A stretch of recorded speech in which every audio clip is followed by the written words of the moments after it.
বাংলার দেখাদেখি করছে অন্য রাজ্যগুলি, কন্যাশ্রী নিয়ে বিরাট ঘোষণা মমতার। 7.5 ঘন্টা পর বক্ত নওশাদ, পুলিশের বিরুদ্ধে মামলার হুঁশিয়ারি। এটাই আমার শেষ কথা, দলকে বিরাট সতর্কবাণী মমতার। পুরুলিয়ায় কি বার্তা তৃণমূল সুপ্রিমোর? 12 বছরেও হয়নি স্থায়ীকরণ, কর্মবিরতিতে সিবিআই আদালতে চুক্তিভিত্তিক কর্মীরা, অথই জলে একাধিক মামলা। জেলের খাবারে অরুচি, বিরিয়ানির বায়না, কোন নগরের সন্তান খুনে জেলবন্দি মায়ের। আসছি বিস্তারিত খবরে। এবার সন্দেশখালী নিয়ে রাজ্যের কাছে রিপোর্ট চাইলেন রাজ্যপাল সিবি আনন্দ বোস।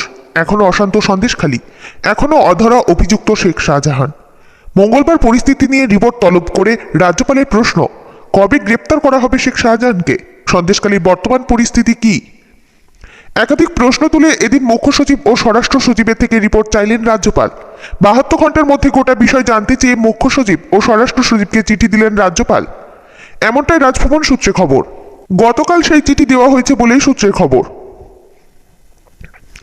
এর আগেও শেখ শাহজাহানের গ্রেপ্তারি নিয়ে রাজ্য পুলিশের ডিজিকে নির্দেশ দিয়েছিলেন রাজ্যপাল। এবার সেই 72 ঘন্টার মধ্যেই রিপোর্ট চাইলেন সিবি আনন্দ বোস।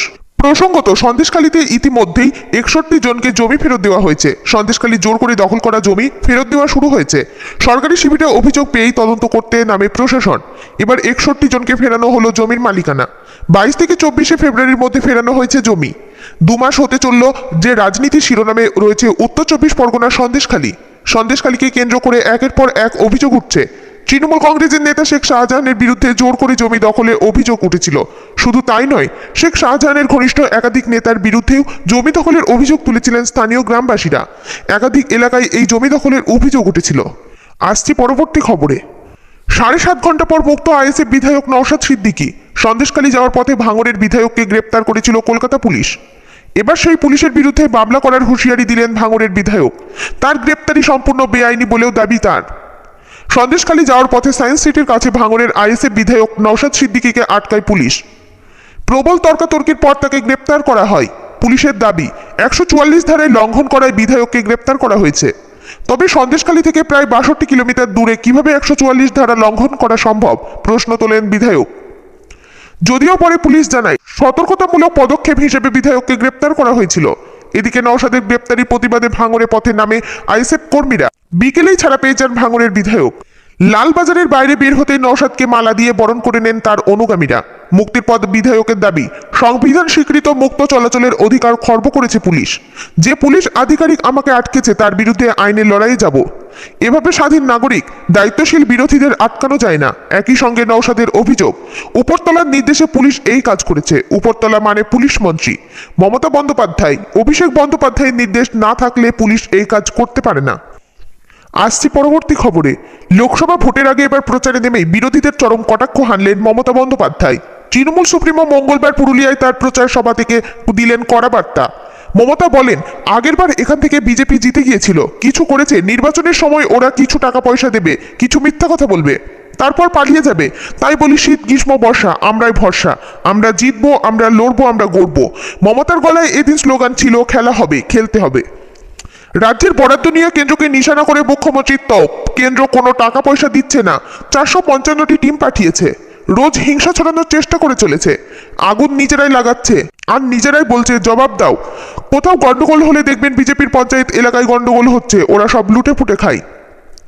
কেন্দ্রকে তুলোধনা করার পাশাপাশি দলকেও লোকসভা ভোটের আগে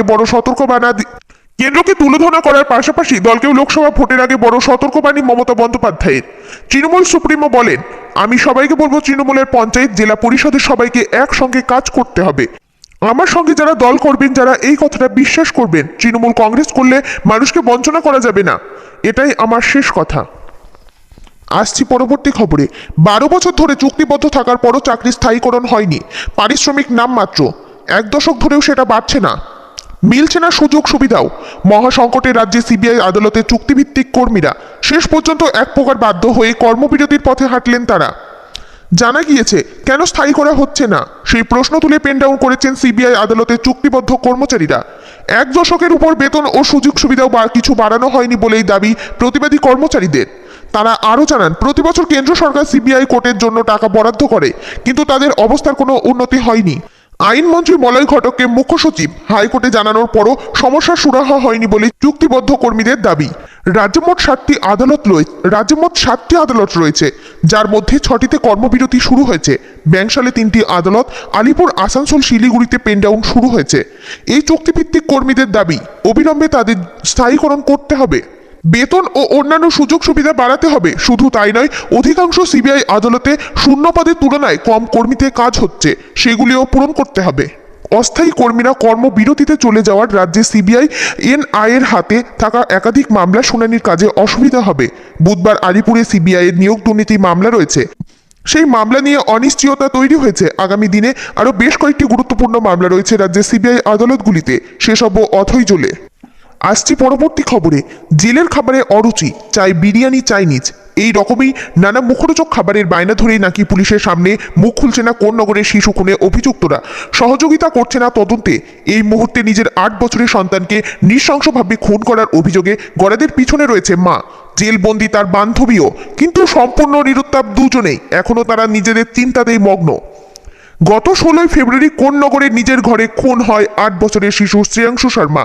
ঘটনার 4 দিন পর শিশুর মা শান্ত শর্মা ও তার বান্ধবী ইফফত পারভিনকে গ্রেপ্তার করে পুলিশ। শ্রীরামপুর আদালত তাদের 9 দিনের পুলিশ হেফাজত দেয়। তাদের 2টি থানায় রাখা হয়েছে। এখন দুজনেই পুলিশের কাছে মুখরোচক খাবারের আর্জি জানাচ্ছে। সেসব খাবার না পেয়ে তদন্তে মুখ বন্ধ করেছে শান্তা ও তার বান্ধবী। এমনকি এখনও দুজনে মজে রয়েছে নিজেদের সম্পর্ক নিয়েই। তারা এক প্রকার ভেবেই নিয়েছে পুলিশ হেফাজত থেকে বেরিয়ে এবার শান্তিতে সংসার পাতবে। একজন মা কিভাবে তার বান্ধবীর সঙ্গে পরিকল্পনা করে নিজের শিশুকে খুন করলো, সেই প্রশ্নই ঘুরছে সকলের মুখে। আর অভিযুক্তদের দ্রুত শাস্তির দাবি জানাচ্ছে সকলেই। এই ঘটনার তদন্তে প্রকাশ্যে আসছে একের পর এক চাঞ্চল্যকর তথ্য। জানা গিয়েছে কোন্নগর কানাইপুরে গঙ্গা নজরে জমি কিনেছিলেন শান্তা। কানাইপুরে হরিসভার বাসিন্দা সঞ্জয় কুমার সাত্রা জানান, শান্তা শর্মা বাড়ি করার জন্য বছর 7 আগে আমার মাধ্যমে 2 কাঠা জমি 4 লক্ষ দিয়ে কেনেন। প্রথমে আমাকে 2 লক্ষ টাকা দিয়েছিলেন, তারপরে মাস 3-এর মধ্যে আরও 2 লক্ষ টাকা দিয়ে জমিটা নিজেদের নামে রেজিস্ট্রি করিয়ে নেন। কথা ছিল সেখানে বাড়ি তৈরি করার, কিন্তু এখনো জমিটা সেই অবস্থাতেই পড়ে রয়েছে। 3 বছর আগে শেষবার এসেছেন জমিটা দেখতে, তারপর আর আসেননি।